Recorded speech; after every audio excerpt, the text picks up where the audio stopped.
Howdy y'all, welcome to Texas. So yeah, what is little old me doing in big old Texas? For the record, I'm in Austin. I'm not in like Dallas or something, which would be crazy. That would be truly groundbreaking. I feel like moving to Texas, but moving to Austin is like dipping your pool in the water, but not fully taking the plunge into the deep, dark depths of the South. It's like I'm in this tiny little happy bubble where everything's still cute and like I'm not gonna get hate crimed, I think. Maybe part of me kind of wants to get hate crimed because I feel like it made me feel more valid, and then I would have something to complain about. And I love complaining about things. But I digress. Where was I last? I was in New York City. I was a big city girl with tiny little city dreams. For some reason decided that my home was not New York. Where I belonged was Texas. What was that? Why did I move to Texas? Shut up. That's for me to know and for you to find out as soon as I tell you. I want to let you know what happens when you decide to completely start a new life in a new part of the world that you've never lived in. I want to divulge into all of the scary, horrifying, traumatic things that happened to me within the past few weeks of making this decision to take a 30-hour road trip by myself to Texas and move in with a complete stranger that I met on the internet. Some teasers for you guys: catfishing, poppers, loneliness, miracles, wisdom. When I moved to New York, I didn't do it because I necessarily thought I would be happy there. I did it for the spectacle of it and the drama. So I figured the next place I was gonna move to, I wanted it to be a place that I went and felt like, okay, this is my home. Also, for some reason, I've always really vibed with Texans. There's something about a Texan that I just love. Like, it's like it's a friendly demeanor, perhaps. In a way, I feel like at heart, I kind of am a Texan. The thing about me is that there's just always like psychos that find me. I don't know what it is. Like, even as I get older and I learn my lessons and I stop having this victim complex and I stop being such a fucking pushover, the crazies always find me. It's like I have like a crazy raid around me where they're just like, she's weak, let's get her. Go. Her? Get it. I'm just too nice and open. I don't know. I think it's a good thing. Now that I've defended my position and explained myself thoroughly, let's talk about what happens in that interesting period of time when you've made the decision to leave and change your life, but you have to plan the whole thing and you haven't done it. And you're getting the butterflies, you're a little scared. You can't imagine your future because it's gonna look something like you've never seen before. The feeling of like not knowing what your life is gonna look like in a matter of weeks is truly terrifying. It makes you feel like you're actually gonna die. It's like over the veil, like what's on the other side. So, having an idea is a lot more fun than executing an idea. When I was in New York one day on my roof and slowly little idea in my head popped in, oh, I should go move to Texas. That's gonna be awesome. That's gonna fix all my problems. That was amazing. But making it happen is a different story. I actually almost didn't even move because the thought of actually doing it just made no sense in my brain. I'll never be able to do that. That's scary and difficult, so why would I do something that's scary and difficult? I made the decision to do it. And I left New York and I moved back to my parents' home in Boston, and I gave myself 1 month. I acted like my own abusive parents, like kicking me out into the streets, because that's what I needed. If I didn't give myself that time limit, I definitely would have just sat in Boston for like years. Another thing about me is that planning and me just like don't make sense. Like I can't plan. And honestly, when I try to plan, it never works out the way I think it will. I'm honestly convinced that I'm supposed to live my life like I'm just wearing a blindfold and I walk around and I have no idea what's gonna happen until the very last second when the blindfold is like ripped off and I'm like, surprise, everything's okay. And then everything that happens, I'm just like, oh my God, I love it. Like, it's like a cute little gift. My plan was to just like use the power of manifestation and then go on Craigslist every once in a while and just hope that it magically appeared. Oh, you think that's stupid? Well, guess what, bitches? It worked. Yeah, it worked. I made one silly little post on Instagram, and then some girl that I went on a date with 2 years ago was like, oh, I have a spare room in my house. Easy. The plans were set. I had a place to live, and I planned my road trip. 30 hours down and across America, making crucial stops in New York City, Virginia for some reason, Nashville, Tennessee, and Dallas, Texas. So I was a week away. I was balls deep into my plan of going on this 30-hour road trip by myself. Every day in Boston was just feeling like I was burrowing myself deeper and deeper into this mind state that I wasn't a real person and my life didn't mean anything. So I was ready to get out and get going. That is until, of course, it didn't end up working out with the house I was supposed to live in. For some reason, it crushed my entire life. I stopped believing in magic. I spent a whole day literally crying on my parents' couch and thinking that I wasn't gonna be able to move and that I was gonna spend the rest of my life in my parents' house in Boston. I can be a little dramatic sometimes. After a day of mourning, I realized, oh, I can just find a new place to live. But once I made the decision that I was gonna find a new place to live, I was like, I don't give a shit what it looks like. I don't give a shit who I live with. I just want a way to get out. I just like to say that I truly think that whenever you're in a state of desperation, as I was, you're gonna get screwed. You're gonna be presented with a very shitty option that's probably gonna end up screwing you over, as it did me. And I guess most people don't do that. I think that's a me thing. So you'll probably be fine. Okay, next segment. Roll clip. Is the scam. Scam? That only happens to people in movies like American Hustle. Scams are real. Bitches are desperate in these streets these days. We are in an economic collapse. Enter Roomster request.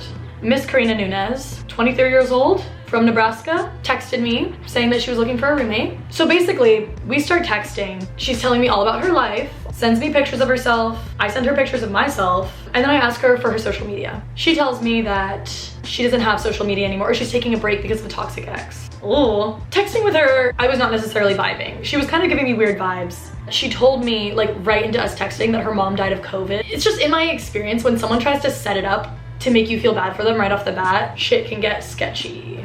So I get on the road. It takes me a full week. Stop in Dallas. I ended up in Dallas for 3 days. I was supposed to be there for one night, but I ended up partying at the gay clubs, doing poppers, riding on golf carts. So week goes by this road trip. I'm getting kind of sus vibes from my future roommate. And my friends are like, Carolyn, who is this girl? I dismiss any red flags as like maybe she's just a quirky girl. I'm not gonna assume she's a psycho. What if she's just like eccentric and that's how she shows love? What if she shows love by asking for money favors? On Sunday, after we take the golf cart to Starbucks, I text my roomie and I ask her for the address. You're telling me you didn't get the address before driving 30 hours down the entire coast of America to live with some bitch you've never met? Dude, why are you trying to make me feel worse about this? What, do you want me to say that I'm an idiot and that I don't deserve to live? No, I don't think you're an idiot. I just think you should be more careful next time. Okay, thanks. Thank you. All right, sorry dude, go on. Anyways, as I was saying, texted her, hey roomie, what's the address of the spot? I'm coming, I'll be there in 3 hours. She doesn't respond. An hour goes by, she still hasn't responded. At this point, I'm starting to get really nervous. I'm sweating a little bit. The thought crosses my brain that, okay, maybe this is sketchy. Like maybe something is wrong here. Eventually, I get the bright idea in my brain that, oh yeah, she gave me the number of her landlord. Her landlord. Ah? So I called him. I get him on the phone, he answers, and in my panic state, I'm like, sir, Karina Nunez, your client, is not answering me. He goes, oh my gosh, Karina's grandmother died today. Her grandmother died? Oh. According to her, her mother already died. It was starting to be a lot of family death. This girl either has a tragic life or she's full of shit.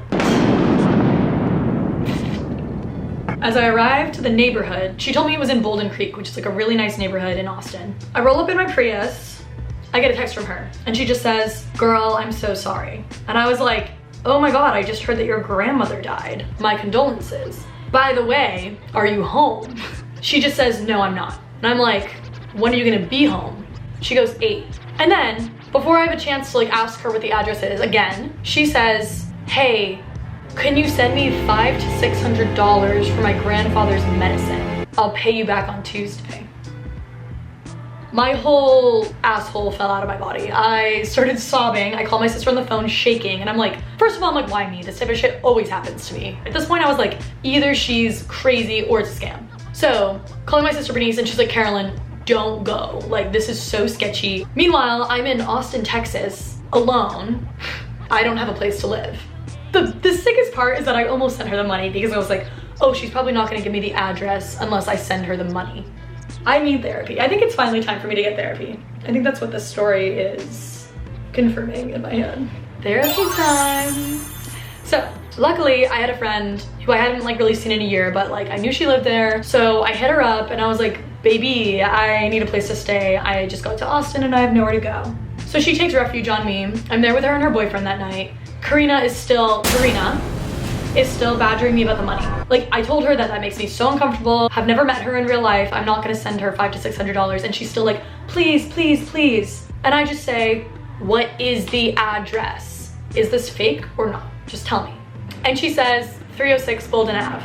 The next morning, the plan is to go and meet up with her and just see what the deal is. So I get my friend and her boyfriend to agree to go with me because I don't want to get sex trafficked. Before we go, Mr. Boyfriend looks up on Zillow the address. Turns out it's a $1.5 million mansion that was just sold last week. So by this point I was just like, oh, it was just a scam. I was actually so freaked out because I was like, I felt like I got catfished. I was like looking at the picture she sent me of her and I was like, she wasn't even real. And I am so convinced that it was just like 3 little boys in a trench coat, Princess Carolyn boyfriend vibes, just scamming the shit out of me. And as soon as I realized it was a scam, it all came flooding back to me. The fact that she told me to text her outside of the Roomster app. She didn't have social media. I never talked to her on the phone. Hi, shh. Don't be scared. Everything's fine. I just figured we could use a change of scenery while I talk about, you know, oh my God, there's people. Nothing to see here, folks. Keep walking. Right now we're at Zilker Metropolitan Park and it's really cute. So I figured I'd just take you on a little walk with me and then tell you about what my life is.